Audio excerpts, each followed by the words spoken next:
Evening all. On the bench today I have an Hatadi Pearce-Simpson Super Bengal Mark III 40 channel AM SSB base station from back in the day. This is the Australian version of the Madison. All are Uniden chassis as such. Obviously there's a whole heap of different manufacturers, as in brand name manufacturers, that hopped on board the CB craze. Hatadi Pearce-Simpson here in Australia was fairly big. They produced or manufactured as such a fair range of CB radios. The quality was very good, and in Australia they had a really good name. So this is just a quick view of the 40 channel version. It's got the standard features of the Madison type series of radios, Uniden, the LED clock, the feature of the on-off in the morning alarm, or you could wake up to CB radio, which would have been exciting for all involved in the bedroom to listen to some of that nonsense. These days there's not so much. Your standard features on this radio: SWR modulation, obviously you've got the RF strength, and what else we got? Power meter there. What I've done here is I've fitted some new LED globes to the meters, because the old ones yellow out and you can hardly, well, they're really dull. This sort of brings them back to life. But I have put some 400 ohm resistors in there to knock out a bit of the brightness of the LED lights. I've got a mate of mine, Steve, you know who you are, that was complaining that my LED lights were more like spotlights than meter lights. So I took his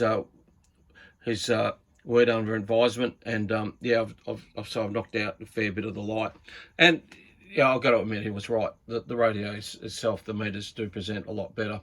Okay, so this one is in really good nick, considering its age. It's been around a bit. This radio does have a bit of history. Yeah, a couple of little bits and pieces. That's more like, I can get rid of that. That's more rubber. I use a rubber matting that you buy from Bunnings. I'll just grab a piece now. A lot of people have asked me about this when they see it. So this is what I cover a lot of my radios in. This is probably not the right piece, but you can get this from Bunnings or Home Depot if you're in the States or wherever you are. It's just a rubber mat and holes in it, perforated rubber mat. And I use that on all my radios. I cover all the tops of my radios with these. And it helps protect the bezels and everything like that. So yeah, it's fairly cheap. You can see it there, and yeah, it does a really good job. So some of that black is just the rubber, and if I ever want to clean it all off, I use this. This stuff is absolutely fantastic.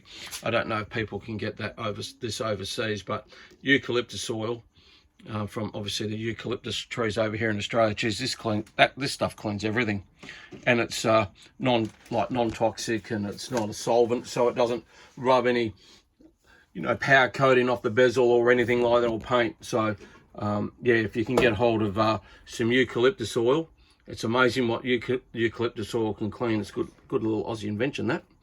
Yeah, so back to the radio. Yeah, it's in really good nick. The clock works really well. All the meters work really well. It was gone over by a tech some time ago before I purchased it, and yeah, it works really well. I don't get to use it a lot. I do run it from time to time, and this radio itself has got a fair bit of history, which I'm fairly lucky to get, considering where I am and where the radio came from. So on the side of it, it's been clearly marked. Now, it could be the North Shore Technical College, Northside Technical College, but I know this radio came from a technical college in New South Wales.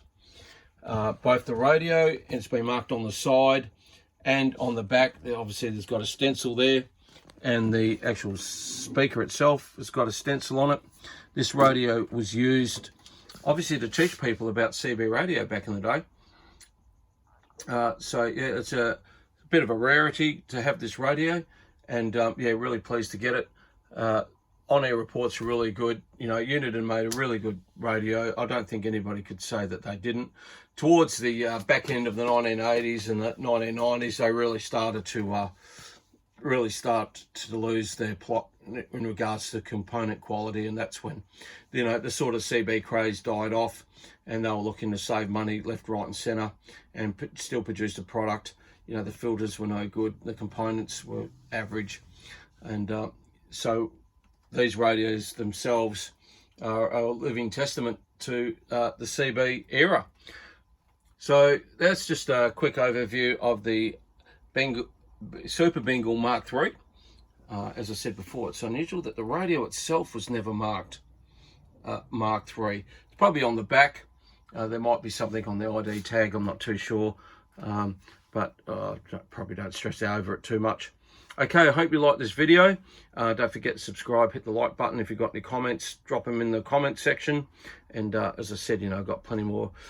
Yeah, I've got a fair few more of these types of radios. So, yeah, 73s for now. Thank you.